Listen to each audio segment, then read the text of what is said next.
Hello, hello, hello. Day 46. 46 days working from home. Going a little crazy, but not too much further than I already am. So I managed to look at my hair before I started today. It still looks a bit crazy, but anyway. I need to do some work on myself as soon as everybody goes back to normal. Oh, that's what else I wanted to do today. What did I do with it? So I'll wait till a few people come online. See, I can see 4 of you out there. So I know you're there. Hey, Felice, how you going? I had something I wanted to read today, so I want to have that ready.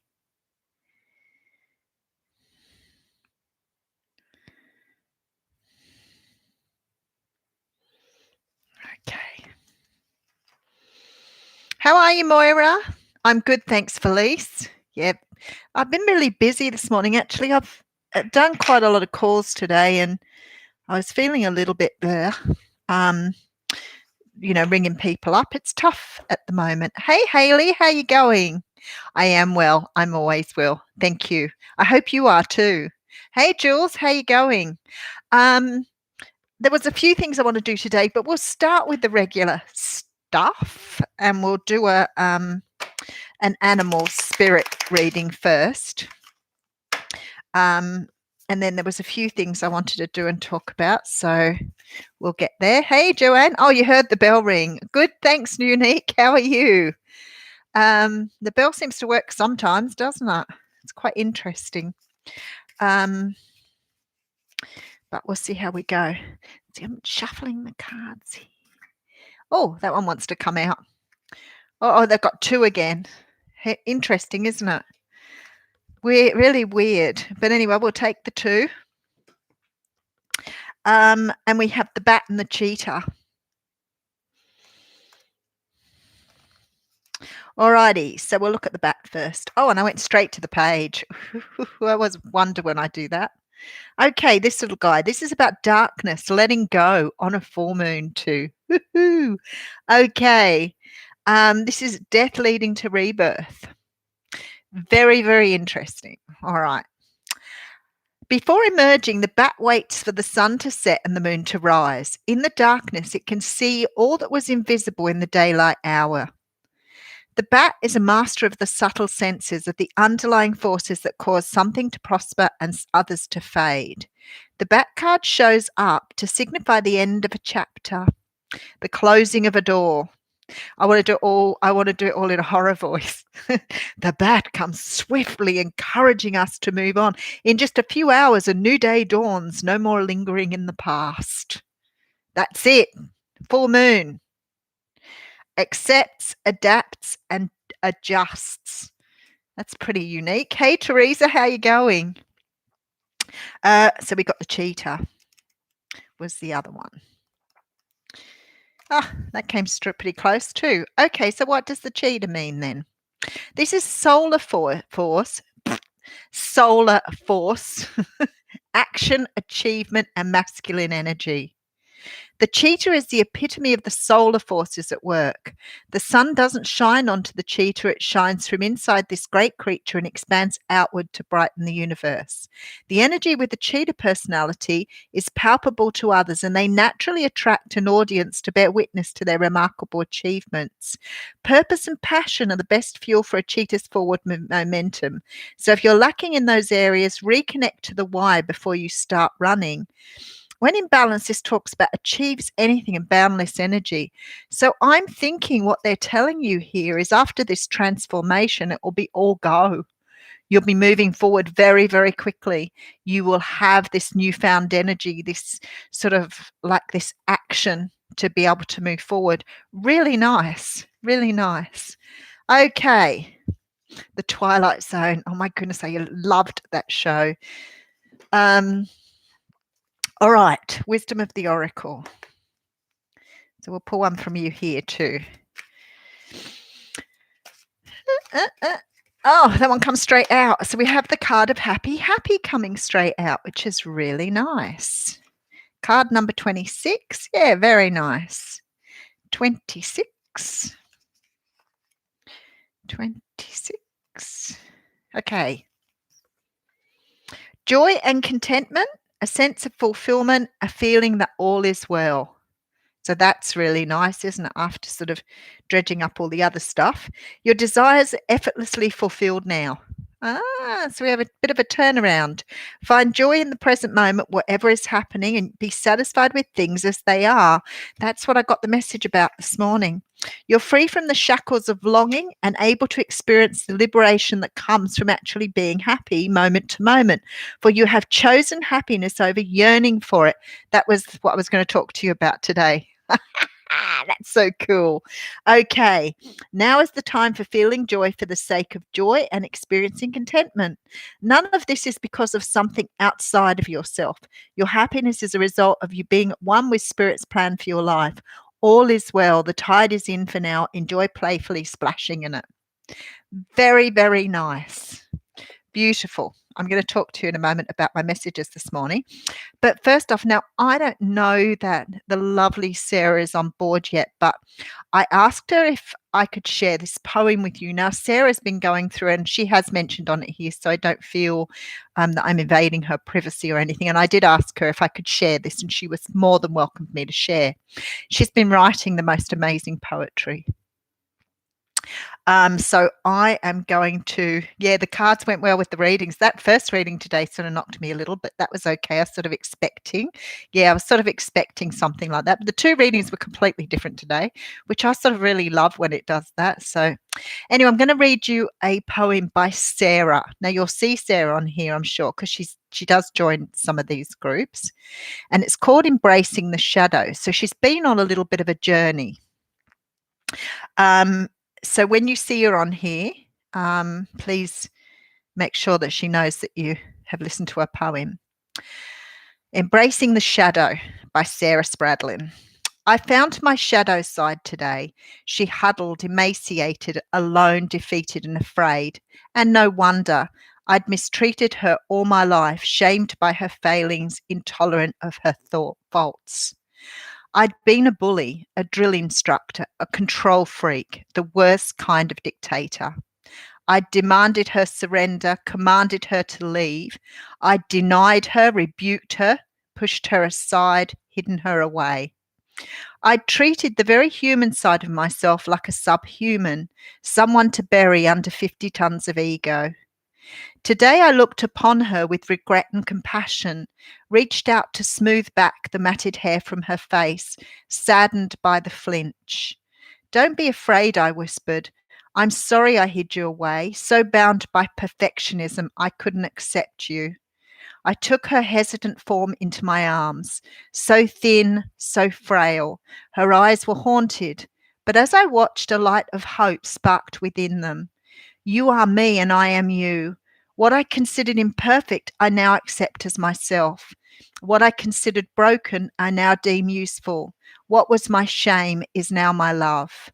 I felt her lean into my sincerity with a deep, relieved sigh. Then, with a wide, trusting smile, she faded into me, a balance of shadow and light. How powerful is that? What a beautiful poem. So I got all teary again. I read it last night and I was like, wow, that is just amazing. I hope you don't mind me sharing. So that was Sarah. So you'll see Sarah without the H, because I always call her Sarah without the H because there's a few Sarahs with an H on their names. So it was a wow. So please, when she comes on next time, let her know you've had a look at that. I'm sure she'll write more for us because she's written a couple that I've read, but that particular one I was like, really, I don't know. Sometimes poetry just really hits at home for me. So, but that one just beautiful. So I was going to talk to you about something that I was talking about this morning with Spirit about desire. And we've talked about quite a lot. Yeah, it needs to go on a poster. We've talked about quite a lot about the feelings of of loss when you lose someone. Like with that attachment energy. And I was sort of going through things this morning, and I thought, that's the need for desire.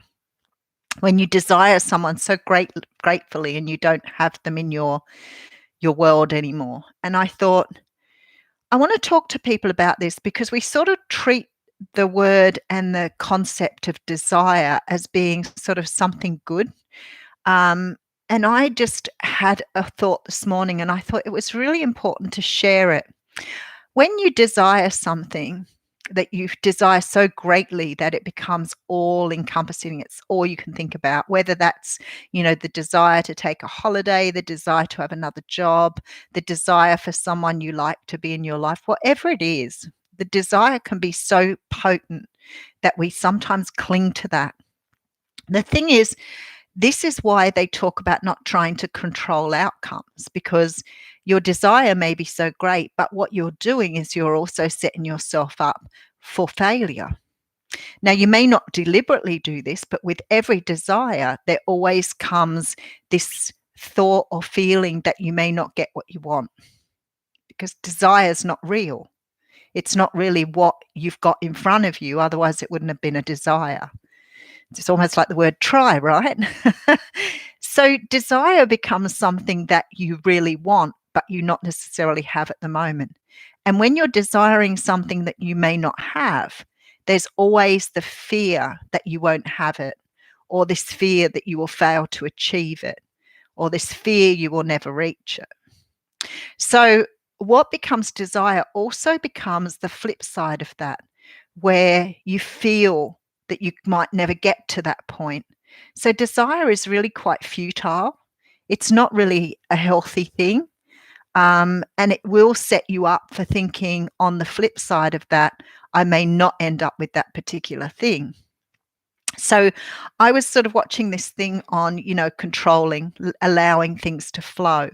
And I thought that the thing is, when we're trying to bring about a result that we desire, we tend to sort of set ourselves up really to fall over if it doesn't come our way. So rather than setting yourself up for that, what the universe is sort of, I suppose, trying to get across is you can't predict an outcome. So trying to visualize an outcome creates the desire for the outcome. And the outcome is, if you're in the process of, you still really hard to always manifest what you want. That's why I think that it's so hard not controlling what's in your future. So, if you start to think about what you want, it rarely comes in the shape or size you want it. So, I mean, you can go and control something, like you can go and pay for a holiday, for example, and you're going to get holiday. That sort of thing I'm not talking about. I'm talking about desiring something that you are desiring beyond what you can have, trying to control something that you can't control, that desire of want.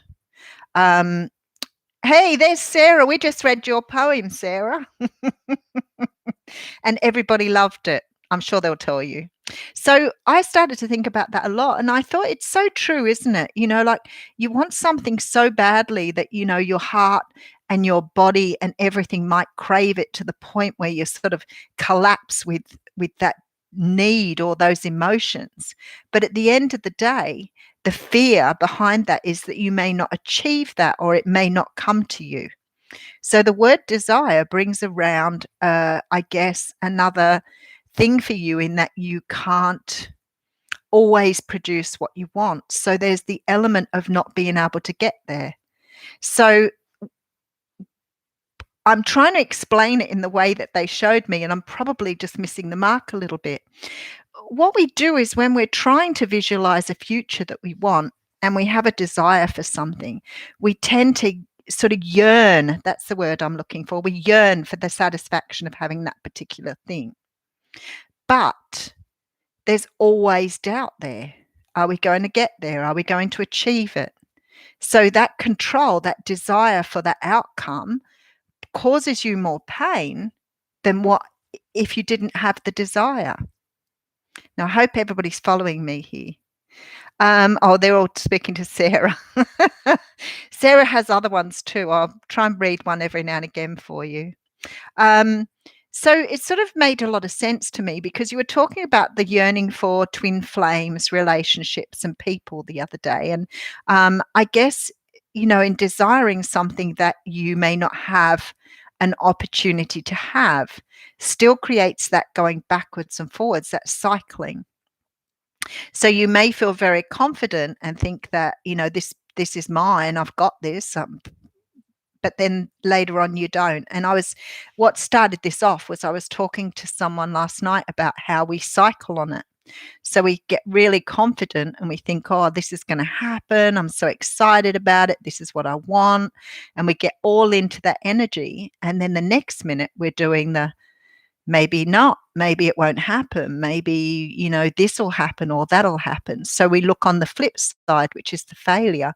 And actually, that can be really exhausting when you're doing that. That cycling can be very exhausting. So desire is not really a good thing. I'd never really thought about that before, but like I said, it sort of came up like the word try the other day, and I keep thinking we have so many words in our language that actually are quite deceiving. We think that they're the right words. We may use them quite frequently, but it's the same with trying. If you try, then you imply you're never going to get there.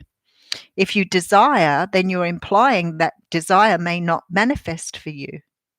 So it's very enlightening how we sort of pull illusions around ourselves, trying in an effort to mask our feelings, when in fact we make those things more painful for ourselves than what we necessarily need to. So it's really crazy. And I think that it all comes down to not trying to visualize an outcome for the future. You can manifest what you want without trying to control the outcome. And I know I've read about this a lot with manifestation, and sometimes it's a really sort of difficult concept to think. How do you bring in something you want or you want to have in your life, for example, without actually putting yourself in that win-fail cycle, or that cycle that makes you feel like you're beating yourself up all the time when you lose faith because it's not coming your way. So, we might say we want another job. Want another job. I really want another job. I don't like what I'm doing. And we put it out there. So every time we apply for a job, we visualize getting the job. We're excited about the job, and then nothing happens after a week. So we start to get a bit disappointed. 2 weeks goes by and we start beating ourselves up. Maybe we made the wrong application. Maybe we wrote the wrong things down. Maybe we didn't sound confident enough. Beat, beat, beat, beat, beat. So what you need to learn to do is to say, I'm going to apply for a job. Universe, this is the kind of job I'd like to have. I would like to have a job where I can have these things happening, and then just let it go. And know that if the job doesn't come to you, then it wasn't right for you to start with. And don't beat yourself up about it. Don't put yourself through the endless cycle of doing that thing where you're going, maybe I haven't heard because of this. Maybe I didn't do it right. Maybe I wasn't good enough. Maybe. Beat, beat, beat, beat, beat. When in reality, you may not have heard about that job because someone else was just right on the day, or maybe they still had someone else selected. So it may not have anything. 9 times out of 10, it probably has nothing to do with you whatsoever. You may have been an incredibly good applicant for that role, but you may have been up with people who were even more experienced. They may have had internal people for the role. So in the meantime, you've beaten yourself up about why you didn't get it. But actually, if you'd have let it go and allowed the universe to work it out, you wouldn't have worried about those things and you wouldn't have beaten yourself up. Hey, Lauren, Carla, how you going? So I think that a lot of the time we put so many pressures on ourselves to want something in the future that we can't predict. So we start visualizing how that will come about. I don't know why we do it. And if we were only visualizing always something good from it, that would be great, but we don't. We cycle around it and we try so hard to bring about the visualization we want, but then we beat ourselves up when it doesn't happen. So I've been reading a little bit on Taoism, because Taoism is about going with the flow. It's about not controlling. It's about not putting any energy into driving something home. Because we think sometimes the harder we push, the harder we want, the more desire we have, the chances are pretty good we're going to get that thing. But you and I know it doesn't work that way. So it's really, yeah. So I think you just need to give it up to the universe and just ask for something. And if it doesn't happen, just go, well, it wasn't meant to. It wasn't part of my path. It wasn't part of my journey. It's our ego that wants it yesterday. It's our ego that tries to drive it home. So being able to flow with it and allow it to happen in its own way is so important, because we use so much energy going round and round in cycles, trying to work out what we did right, what we did wrong, when it's going to happen. Is it here today? Will I hear tomorrow? We do all that. And by the time it's all coming around, it's so hard to visualize what's actually going to happen. So I remember one time when I was, and because talking about jobs, I was unemployed. I was in Queensland, and I can't remember what I moved away from. I think I went out of Centrelink. I think I was working for Centrelink, and I decided to get another job. And I've had a lot of jobs. And I decided I'd go for a job, and I went for so many jobs, and I heard nothing. And I heard nothing for a while. I think about 4 weeks, nothing at all. And I was starting to get a bit impatient. And then I got all these interviews at once. So I was like back-to-back interviews, and then nothing again. And I was like, what did I do wrong? Did I dress right? Did I speak right? Did I not do this? Did I not do that? Did I do this? Did I do? And I just kept beating myself up about it. Anyway, in the end, the first job that was offered to me, I was really excited about, because I'd got a job. So I took that job. And in the first week of that job, I got 4 other offers. They just kept coming at me. And I was like, all of that energy I'd wasted, desperate, freaking out about whether I'd have a job, not really understanding that I was going to get something at all, but freaking out about it anyway. And the amount of energy and the beaten up and the pushing and the pulling that you do, and the going around in cycles, and the lots of energy we waste doing that. The letting go is really, it is hard. It is really hard. I'm getting better at it all the time. But again, like I said to you the other day with things, you have to remember all of this stuff takes effort. You can't make a change and decide that you're going to make a change and just have it tomorrow. I want to lose 20 kilo. I want to wake up in the morning 20 kilos less. It ain't going to happen unless you put the effort in. If you're going to take on something like changing the way you do things, changing your personality, changing your ego state, changing any of those things, they are going to take practice, and they take work. It doesn't come that easily.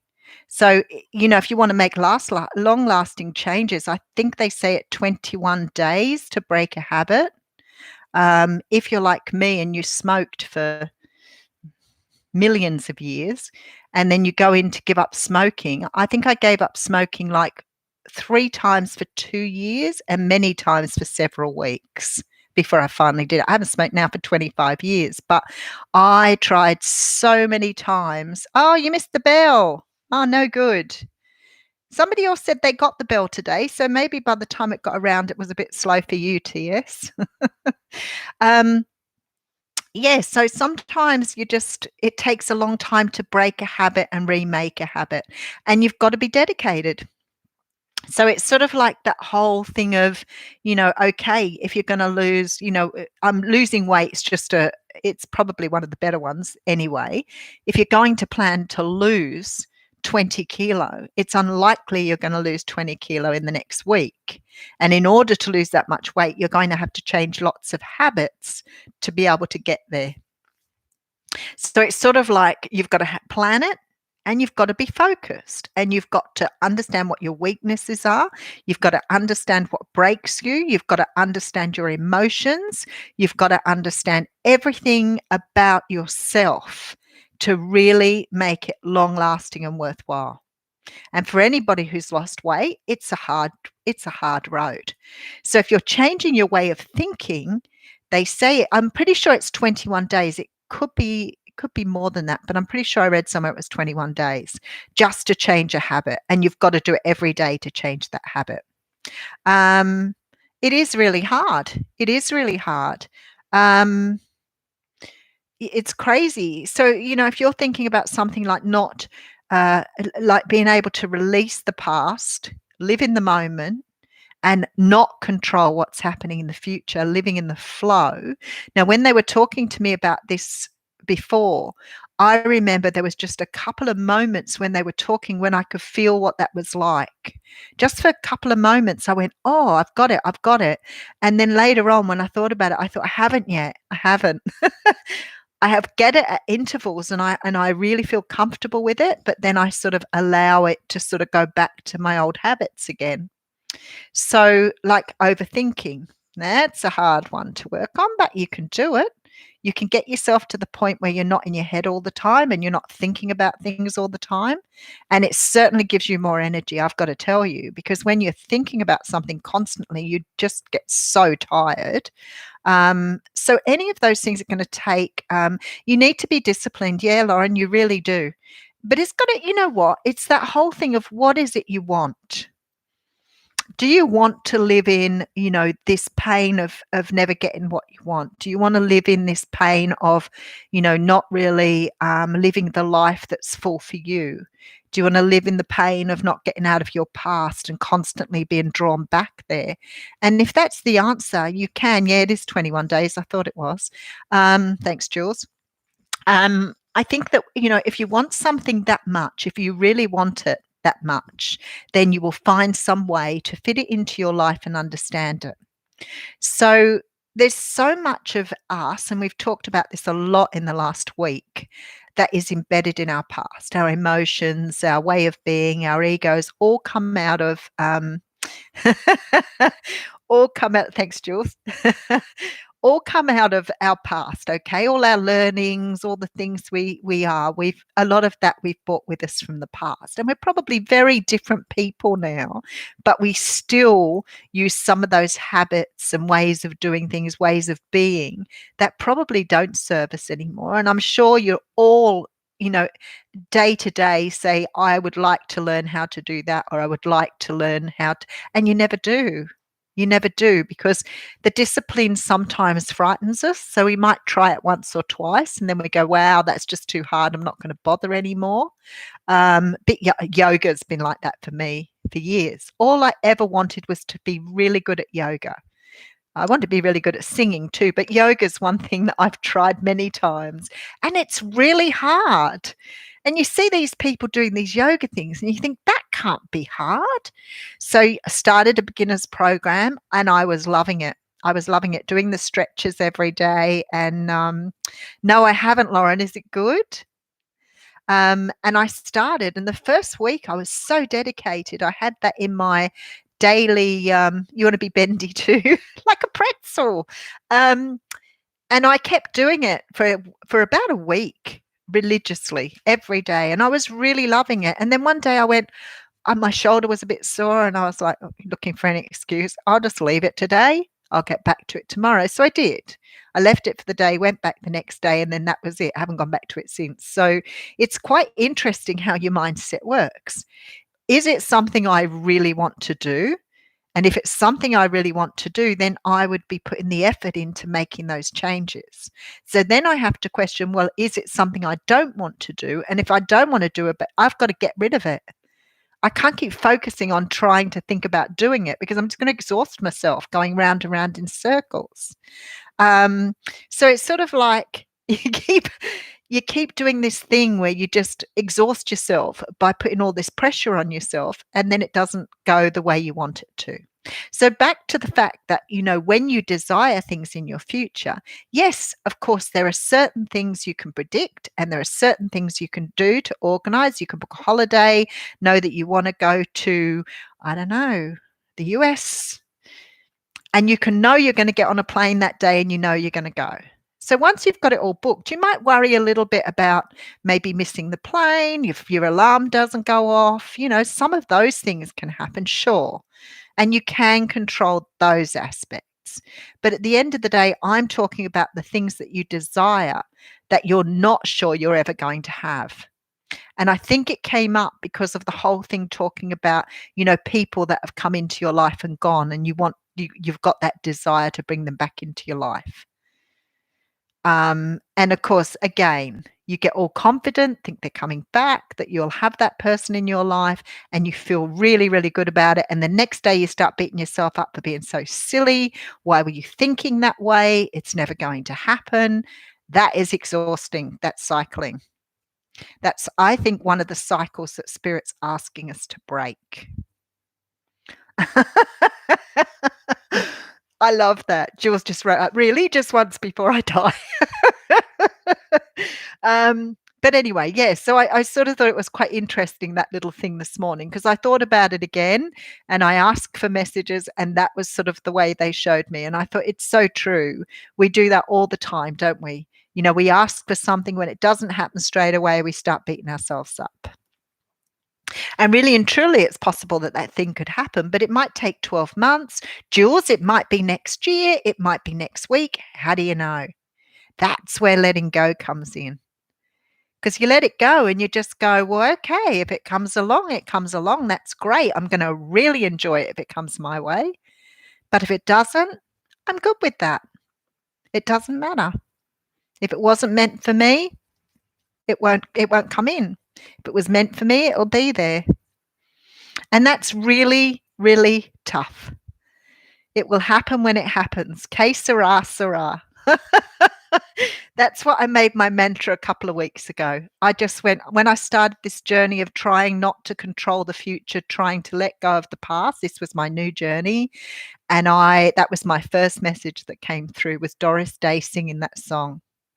You got to let go. You can't hang on to it. Doesn't matter what it is. And I think I've said to you a few times, ask yourself why you're hanging on. Ask yourself about the emotions that it produces by doing that, and the way it makes you feel. Because if you're constantly doing that to yourself, you are chipping away at your self-esteem big time, aren't you? Because it's like setting yourself up to fail every day. Every day. Like setting yourself up to get it wrong. Is it really worth it? No. So make a conscious decision to let go. So the more I learn about this stuff, the more I understand why. And since I've started doing it, my energy levels have soared. I'm feeling so much better with my energy levels because I'm not constantly thinking about what is going to be the outcome. When is it going to happen? Will it happen? Won't it happen? Why won't it happen? What's wrong? What did I do wrong? How did I look at it? How did I see it? And it just keeps going, right? The book I'm reading at the moment, if you're really interested, is about Taoism, and Taoism is the philosophy of letting go. It's the philosophy. It's not a religion. It's not really fitting into anything other than a philosophy for me. And it's about how you just, I guess it's like the Buddhist thing. Maybe that's where it's sort of, the person's name was Tao, as far as I remember. But it's really cool. And I did watch a few videos on YouTube to start off with, to sort of understand the concept of being able to let things go. So, I'm probably was like many of you, in probably some of you will be further ahead than me, and some of you will be the same as what I was before. And I must go back and get that book, Lauren, The Subtle Art of Not Giving Up, one of them. I used to drive myself into the ground thinking about things. Sometimes I would absolutely be so exhausted from overthinking it, like just constantly going around in my head. And I think I've talked to you about, when something happens and it's something not very nice, and, and you're going back going, what should I have said? Maybe I could have said that. What would have happened if I said that? And then I'd imagine that outcome. And then I go, well, that mightn't work because of this. What would have happened if I'd have taken this approach? And you keep going through trying to predict what sort of outcomes you would have got if you'd have responded in a particular way. That's tiring. Your head just can't deal with that. It's just so exhausting. Absolutely. Yeah. And I can, exactly, Sarah. It's so true. And when I was talking about you earlier, I thought, it was meant to be, it'll be. Yeah, I love that song. At the end of the day, I think we're capable of great things, but it takes the dedication. It takes the determination to make something work. And you know what? As much as we try to get things right, we're going to have 10 steps forward to every step back that we do. So some days you get it right and you feel really good. Let's go back to a diet again. Some days your diet for several days, you won't break your diet. You feel fantastic. You get on the scales and you've lost weight and you're feeling really good. And then 2 days later, all you can do is crave ice cream. And you know what? A lot of the time you can distract yourself, you can move away from it, but every now and again you go, that's it, I want ice cream. Now, what I used to do was I'd go ice cream and then I'd go, well, I've broken it. So what now? Might as well go for it. So I'd just eat until I couldn't eat anymore.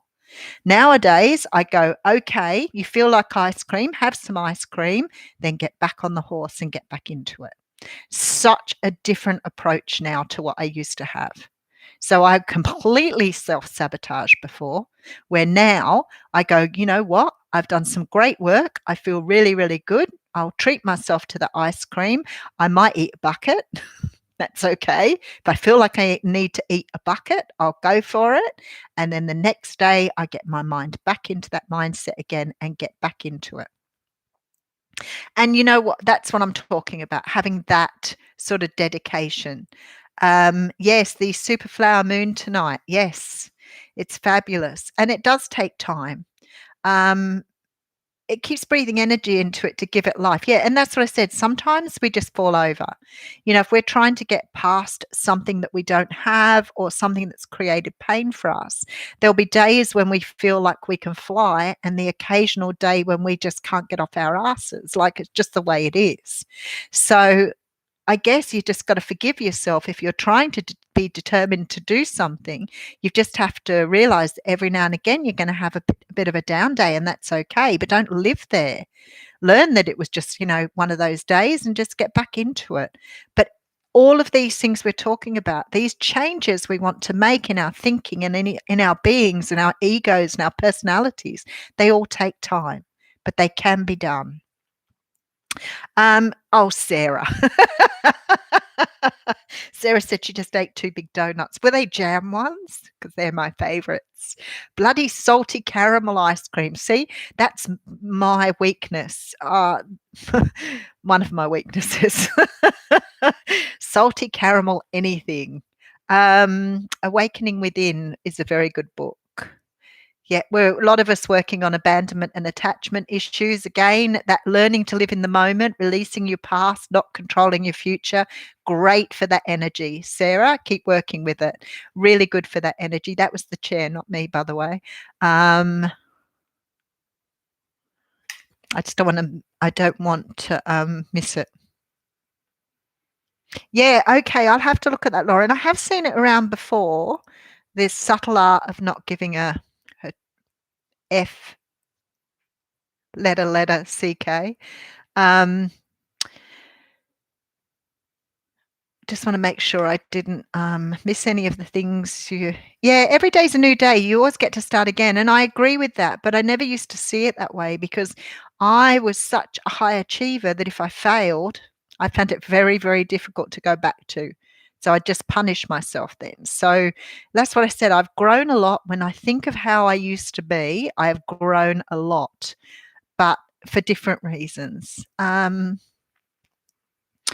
enough of the jam donuts and the salty caramel ice cream. No more of that.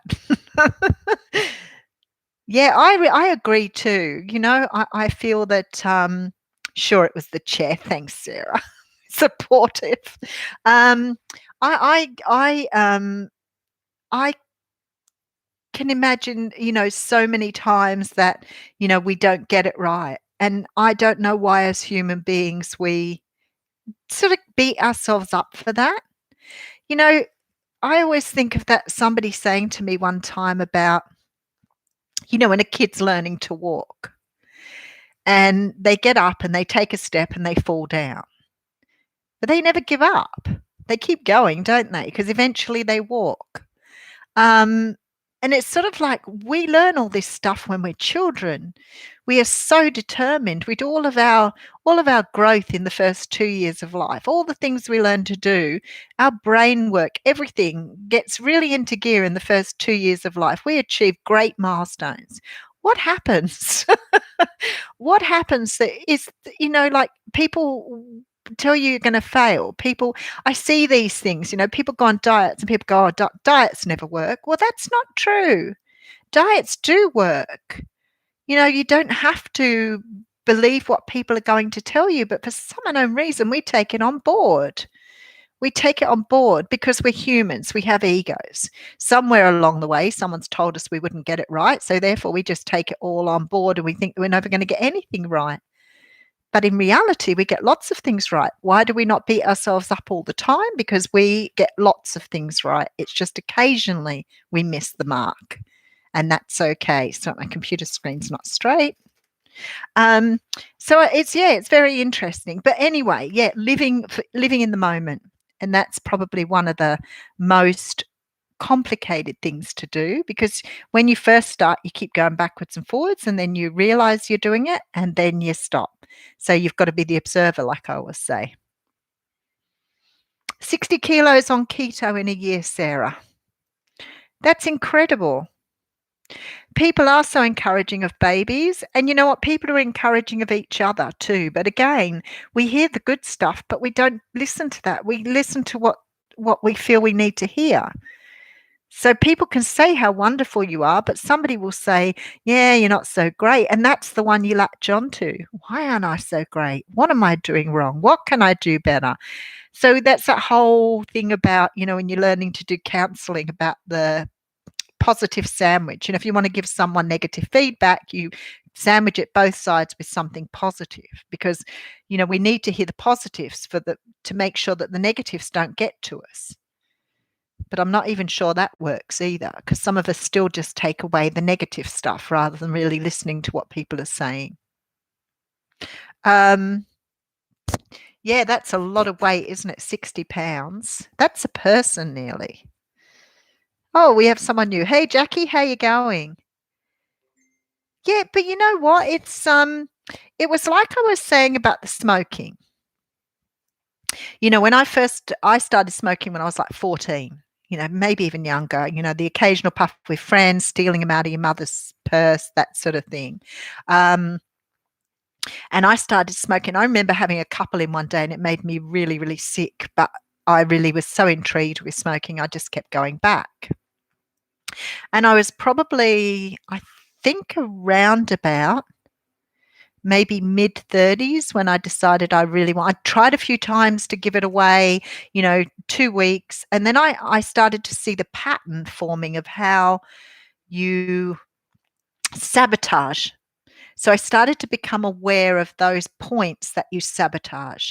And I realized with the smoking, and it's the same with dieting for me, so maybe you're different, but I started to recognize when become my weaknesses. And I knew that if I could stick with it for 3 days, same as a diet, staying with it for the first 3 days, then I would be good for probably a few weeks then.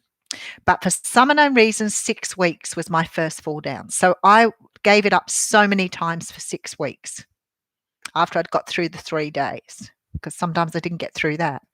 And then I realized that I'm very much a person who I have a little bit of an obsessive like personality thing. So when I get something I really like, I become a little obsessed, so I'm aware of that too. And I realized then, if I wanted to give something away, then I had to realize that even if I liked it, even if I thought it was amazing, even if I loved it, didn't matter. If it wasn't good for me, I'd need to let it go. So then I learned with the smoking, and that's what I said. I gave it away 3 times for 2 years, and the 2-year mark, I took it back up again, and I realized I cannot even have a little bit. So I have a son who can go out and smoke while he's with his friends, but not smoke any other time of the day. So when he's having a beer, he has a couple of cigarettes. I can't do that. I'm too obsessive. So if I took up a cigarette now, I know full well I could go straight back to smoking. So I just never touched a cigarette after the last time. So once I'd done it 2 or 3 times, and that's why I was going back to Hayley, I really feel that if you can work out, because addiction is something, and we know that with drugs as well. So I've worked with a lot of people with drugs. It's not something that you can give away most times the first time. It's a process, not a one-off thing. So again, to the 21 days and all of those things, when you think about, I've done this before. What were my low points? What sort of things happened to me that I fell over or I couldn't get back on? And once I fall over, very difficult for me to get back into the run. So I'm better off being really disciplined and not having anything at all. So if I'm on a diet and I decide I want to lose weight, then I can't have the occasional nibble because I know that it's really hard to get back to it. So if I want to give up smoking, I know that one cigarette may be the end of me. I may go back to smoking. So it's really hard when you're trying to give something away, a habit, a way of doing things or whatever, that you understand what are those weak points along the way. What times did you get weak or did you fall over before that you can be aware of this time around? So if it was the fact that you stopped doing something after the 6 weeks, what was it that stopped you doing that? What was it that made you feel that you couldn't continue? Because if it's sort of like a diet or, giving up smoking or trying to form a new habit, I'm trying to read, not read the comments this time. If we're trying to change who we are, if we're trying to bring in a new habit, we have to recognize what are the points that we may be weakened along the way so that we can be aware of those things. Now,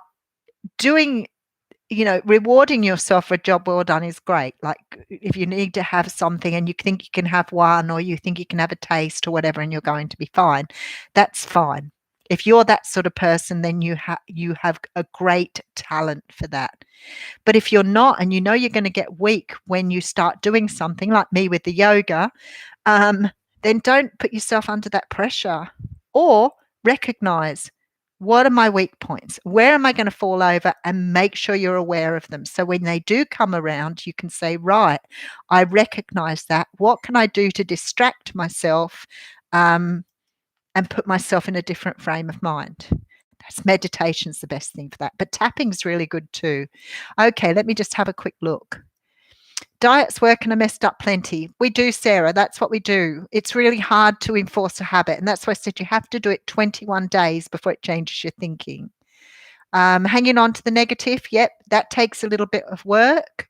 But again, being the observer, stopping and think, why are you thinking that way? Why are those thoughts keep coming in? What can I do? How do they make me feel? Really observing, because that will stop that too. But you've got to be conscious of it. The good old shit sandwich. Yep, that's the one. Positive psychology. It's funny, isn't it? Opportunities, weaknesses, limitations, whatever you want to call them, they're just things that we're just not as brilliant at as we are when it comes to the good things that we are brilliant at. We're all going to fall over on things we're not so good at the end of the day.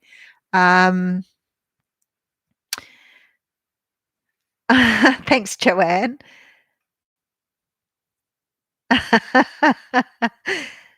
Oh, yeah. See, I was a chain smoker too. Big smoker. I got on the day I actually finished smoking. So I smoked Winnie Reds, which were 16 milligrams. So they were pretty strong cigarettes.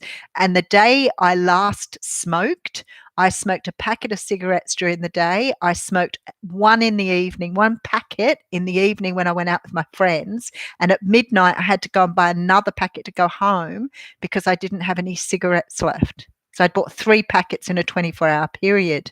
And I got up the next morning, my lungs hurt for the first time. I'd never experienced that before. And I took that packet of cigarettes and I threw it away, and I haven't touched one since. So I think it really came home on that day. I'd done it so many times before, and every time I went back to smoking, I found it harder and harder to give away. So very addictive little habit, that one. Yeah, so that's it. So I thanks, TS. Um, yeah, what triggered you is a really good question to ask. What was your trigger? I remember only one trigger with the cigarette smoking, and that was a death we had in the family. And it triggered a lot of stuff for me. And I remember thinking, as you do, I don't care. This is it. I'm going to go and have a cigarette. So make sure now I don't do that now. I do have addictive personality. I know I do. Absolutely. But I think it all comes down to the attachment again. So it comes down to attachment to things. And maybe that dates back to childhood. Maybe we could listen to Freud and the whole idea of being attached to, mother's breasts and things like that. Very, very possible. But I definitely have an attachment issue. And I'm really learning to work with that now. So the addictive personalities, my kids always laugh at me for this. So I tell you little secrets about myself. What I do is I find something I really like. And it might be like my daughter always makes me laugh at, which she now really enjoys with me, is cheese and avocado toasted. And I know you're going to go, yum, except for some people don't like avocado. So I go on a bender. I go on a bender. I go, okay, I'm so into this cheese and avocado on toast. I will have it every day until I get sick of it. That's what I do. Isn't that weird? But then, I don't drink very much at all. I might have an occasional glass of wine if I go to a friend's place. Again, I don't smoke. See, there you go. Knew it. I knew somebody would say that. You didn't let me down, did you? But I do get very addicted to things. And, for years I was never really a chocolate person, but now up until about 2 weeks ago, I had chocolate in my fridge every day because I figured every time I went shopping, I couldn't buy toilet paper or soap or sanitizer or air freshener or whatever else. So I kept buying chocolate because it was plenty of chocolate on the shelves. It was Easter. So I ate chocolate just constantly for a couple of weeks there and went, oh, I can't keep doing this. This isn't good for me. So I've stopped again. Yeah, you did it at Easter too. Yeah. So that's what I'm like with things. Once I get a little bit of a bent on something, I just want to just keep doing it until I'm absolutely sick of it. If I don't have chocolate, Hayley, if I don't have it in the house, if I don't eat it, if I stay focused, I'm really, really good. Avocado and cheese. I haven't had avocado and cheese for a while. I've been trying to eat really healthy since we got into lockdown because I noticed the first couple of weeks with all the chocolate, they were on everything was cheap. I was buying blocks of chocolate for like $3, and I'd look at the Easter eggs, which I love, but they were like $6 on special for an Easter egg, but yet you get more in a block. But see, what happens is you start to get a little bit crazy then, and you go, well, $3 for a little block, $5 for a big block. So I'd keep buying bigger, bigger, bigger until I was eating chocolate every day. And a couple of weeks ago, I looked at the chocolate in the fridge and I went, no, I'm over it now. I've really done it again. Oh, the funny part with music, my kids used to do that. They'd love a song and they'd just put it on repeat and it would play over and over again until I would say to them, you need to take that off now because I'm sick of it. So that's it, something to do with the attachment. So if you have attachment disorder, if you do have issues around being attached to things or people, then you probably find you've got a bit of an obsessive personality disorder as well. And you probably find that you attach to certain things. It's not just like people, it might be music, like you said. Yeah, I know. It's really funny, that soul pouring. Somebody wrote to me the other day and said they've been trying to watch a live and they don't come through till the next day. So I actually put a couple on my Facebook page so people could watch them because they just weren't loading up straight away. I don't know why that's crazy, isn't it? In New South Wales. Yeah. I don't really know. I can't answer why they take so long to put the lives up. And I knew what you meant. I knew what you meant. So yeah, so I think if you have that general sort of attachment thing going on, if you can recognize your attachment to people, places, things, then you become obsessive. So, me, obsessions around DVDs. I had thousands of DVDs. I've cut them down to probably about 500-600 now because I had so many. Collecting elephants. I've got fairies. I've got lucky cats. I have crystals. I have tarot cards. Obsessive. So maybe that's why we all have a lot of tarot cards, is because of our attachments. Why? I guess it's because if we can't have something else, we may reach out for something that's easier for us to obtain. Very possible. Maybe it's supplementing. You've been losing heaps of views. Soul pouring, I've been losing heaps of views. What's that about? Please explain. Yeah, I don't have enough tarot cards still. I still don't have enough tarot cards. I do not, and maybe that's why. Maybe it's sort of like you just want to keep things in your life because it's something that you can have, you can achieve, you can satisfy yourself with. There's nothing nicer than opening, some of those things you really like. Oh, that's interesting. Isn't that interesting, soul pouring? I'm not sure why that's happening. It keeps going to 2 views on YouTube videos because notifications aren't working. Actually, I noticed that on sometimes because I go in and I always put like against comments, both on my Facebook. I read the comments on Facebook and I read the comments on my YouTube channel. And most of you will know that because I let you know I've read your comment. But occasionally I go back in and all of those have gone. But that happens on YouTube and on Facebook. Isn't that interesting? Very interesting. How many decks do I have? Not many, Shishi. I counted the other day, probably around about 70, if I'm including the Lenormand decks and the Oracle decks as well. I think I have 3 or 4 Lenormands and probably about half, maybe a third in Oracles. But tarot really is something I love. I love tarot cards, but sometimes I buy them and I use them and I don't really have that really strong connection with them. And that's why when people talk about tarot cards, I always say to them, start yourself off with a Rider-Waite one. They're really easy to read. They have lots of descriptions, and because some of them just go to these sort of very different. I bought I can't remember the name of. I really loved it, and I bought this tarot deck that I really loved, and I just never got used to the way they portray everything. And I've tried it so many times and I still can't quite get there. The comments are disappearing. Yes, definitely. Avalon by nature, by appointment only. I love that. 70 for Sarah. And it's the moon. Yeah, it is the moon. Oh, you have one. 70 isn't many. I have one deck. Let me ask you how many pairs of shoes you have. Who is going to be honest with me and put up how many pairs of shoes you have? Now, you've got to include boots, slippers, whatever. Every pair of footwear, including your runners. How many pairs of footwear do you have? Jules said she only has 44. Now, I actually think that's a very reasonable number. TS says no comment. Sarah says she only has 8. Haley only has 6. Okay. See, there you go. So what is it that they say that it's relative?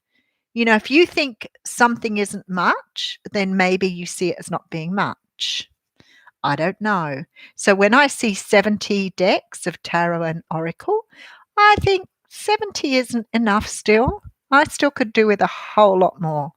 And I use them all the time too. So there's certain decks that I don't use quite as much, but I would use most of my decks. So I have decks that I like to take when I'm doing fairs because I like different decks when I'm out doing live readings. I always have a deck by my computer. I have always 3 or 4 decks on the table that I read from. But I have decks like everywhere. I use them quite a lot. So let's see who else is going to be honest. Jules says she has 25.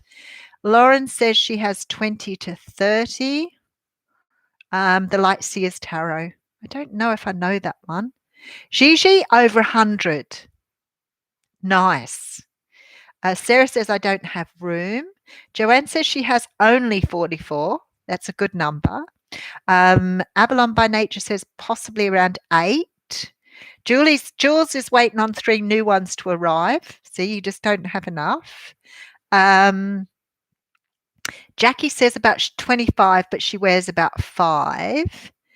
So, okay. So what I want to say to you is I probably have maybe about 40, 50 pairs of shoes, but that would include, you know, I have Ugg boots and I have slippers and I have runners and I have winter shoes and summer shoes and thongs and, you know, and boots. And what's the point of having one pair of boots? Like, really, I have many pairs of boots. So I have different colored boots. I have long boots, short boots, ankle boots. They all need to be in my cupboard.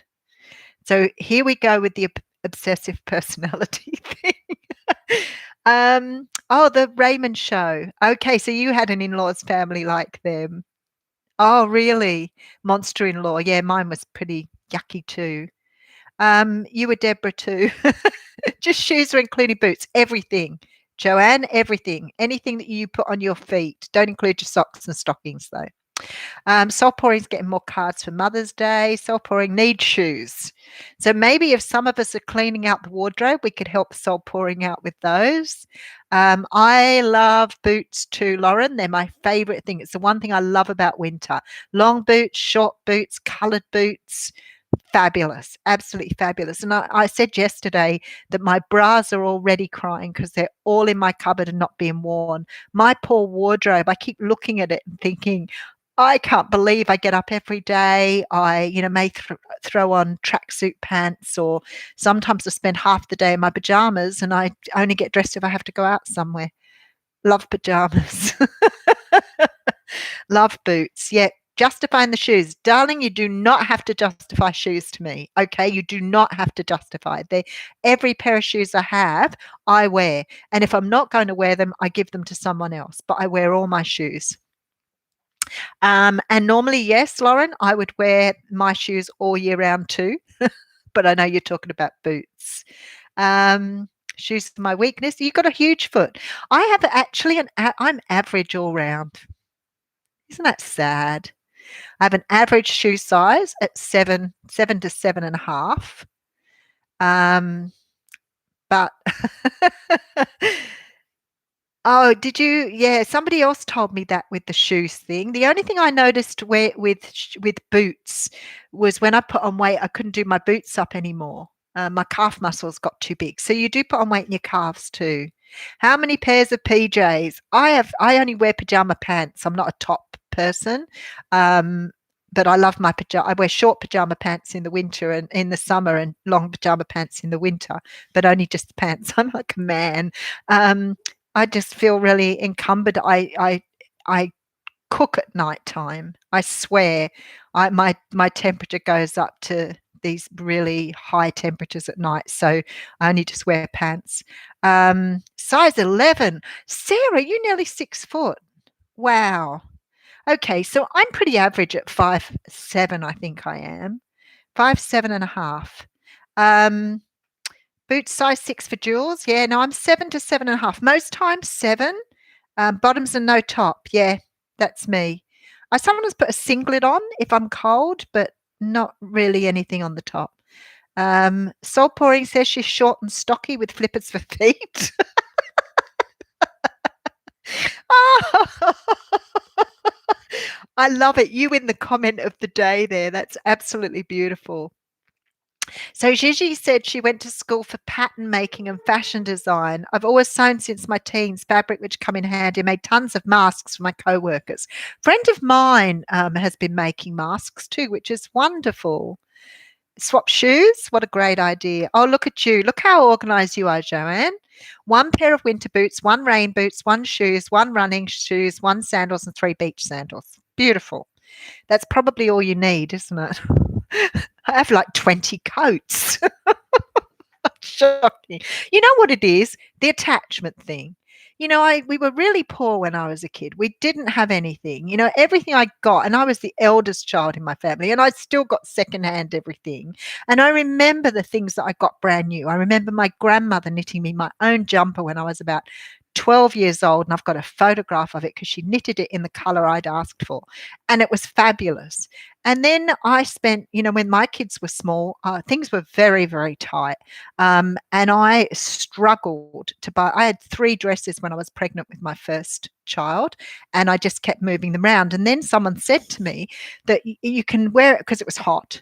Someone said to me, "Why don't you just wear a bikini?" I was like, "I don't want to wear a bikini." In those days, you didn't show your belly, right? So they said to me, "Just put an apron on." That's what I do. So I spent my summer in a bikini with an apron on. Talk about trying to supplement your wardrobe. There you go. Obsession with books and trinkets. Okay, I have a wardrobe full of earrings.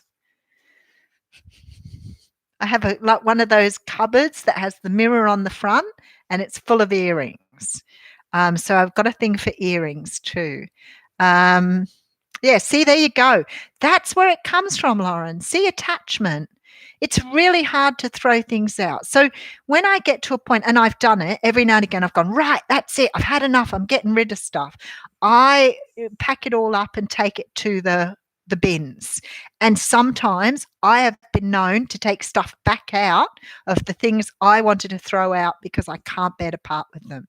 So, and the other thing too, because we've been talking about the weight issue and the attachments to food and control with food, I have sizes from 10 through to 20 in my wardrobe because of the fact I've gone up and down in my weight for many years. So that's again around attachment, because you can control your attachment to food the same as you control attachment to all those other things. So it's really interesting when you see how we are as humans. Oh, you love vintage clothes. Great. Hang on a second. You're talking too quickly and I can't catch up. Hang on a second. You and I have lots in common, Sarah. Yeah, I was the same. I didn't get a lot of new stuff at all. I remember my first pair of new shoes, and I remember my first clothing, and I reckon I would have been 11 and in going to high school for the shoes. That's why I got bullied a lot, because I was wearing things that probably looked ridiculous in those days. So I got a lot of bullying. Obsessed with cigarettes and chips, went to Salvation Army. I like that, Gigi. Oh, you're the other way, Hayley. You constantly throw stuff out. That's really interesting. Jewelry, 5'7" with a size 10 foot. See, I'm 5'7" with a size 7.5. I'm 7 if I can get decent shoes, 7, but sometimes I have to go to 7.5. Crystals, not a fan of clutter. I don't know that I clutter. I lived with a man who lived very, very clinically and wouldn't let me have any ornaments. So after 14 years of that, I have a real bohemian taste, what I see as bohemian. So I like to have lots of colourful stuff around me, and I wasn't allowed to. So remember the Red Lounge. Hello from New York. How are you going? Yeah, you do the same thing, Lauren, when you get to the bins and you think, "Oh, why did I put that in there for? I don't want to throw it out." Sarah's got a good point. I can throw stuff out easily too, Hayley. I don't attach to stuff, just divine masculines. Well, that's a problem for all of us by the sense of things. We need Hayley here. Hayley, you need to come and stay with me for a little while and help me clean out all my stuff. Yeah, I'll, what I'm thinking of doing with the groups too, just, yeah, I'd like to see people get stuff that we can't use. What I'm thinking of doing with the groups is having them on a Saturday. I tried to work out a good time for everybody. So I thought if I can have the group about 1 o'clock, 1 o'clock would mean Australia would be fine. People in some countries would be 4 a.m., 5 a.m., and people in the States would be about 8 p.m. So I thought we could probably do that quite reasonably. And if I run 4 of them over 4 weeks for different things and we see how we go with that, just with 10 people in a group, and see how that goes, and then I'll go from there what works best. So I'm going to have to just sort of, I want to include everybody, and I feel like if I don't make sure that as many people are included as I can, that it's sort of not going to be fair. So I'm still working on it. Please don't think I'm not. I used to buy a lot from thrift stores, but then I found I'd be going in and they'd be charging almost as much as what you could buy it for in the other shops. And I sort of got a little bit funny about that. And I thought, well, I might as well go and buy something new. So my theory is if I don't spend too much on things, so I'm not a designer label person. I figure if I only pay, a reasonable amount for my clothes, then I can wear them for that season. And then if I feel like I'm sick of them, I don't mind chucking them out. But yeah, so that's the way I see it. I can't see the point, and I have done maybe twice in my life, spent a lot of money on one outfit because it's been really important. So when my son got married, I spent like $200-300 on one dress, which is unheard of for me. So normally I'm very frugal with clothing, but I like expensive perfume. So if there's any gorgeous guys out there watching this and you want to win me over, expensive perfume does it. Okay, so yes, we have. Yeah, I agree with you, Moira. I do. Absolutely. See Miller's. I bought a lot of stuff from Miller's, Rockman's, Suzanne's, any of those shops. If I see something I like, I go for it. The only thing is you run the risk that everybody else is wearing the same thing, but that's okay. Yeah, see, Hayley, you're on perfumes too. Yeah, all my kids buy me perfumes for Christmas because they know how much I love perfume. Oh, thank you for joining us, Lauren. It's been lovely to have you on here. And we were all going to make the best of the moon. We could tell that with the reading this morning. So I think it's going to make a huge impact on everyone's life today. We'll talk about it tomorrow to see if anybody feels the shifts and things. It's a really good conversation if you're really in tune. Don't forget to recharge your crystals if you put your crystals out in the moonlight too, to recharge them. But then I suppose I better go. It's been 1 hour and 12 minutes. I'm getting way too used to this. Talk of obsession. I'm getting too used to being on board with you all. I'm thinking of putting the classes in probably running into June. So we've got plenty of time because I've asked for work if I can go back to part-time by the end of May. So I thought if they give me what I want, I'll have a little bit of extra time to do all of that. So please don't worry. I'll make sure that I include you all when we start off so you'll get first dibs, and we'll see how we go with that. So yeah, to recharge crystals, just pop them out in the moonlight. If you can find a nice spot where the moon hits them, that will give you a good recharge in your crystals. All right, I'm going. Great chat, guys. Great chat. And I will see you tomorrow. Much love to you all. Take care. Mwah.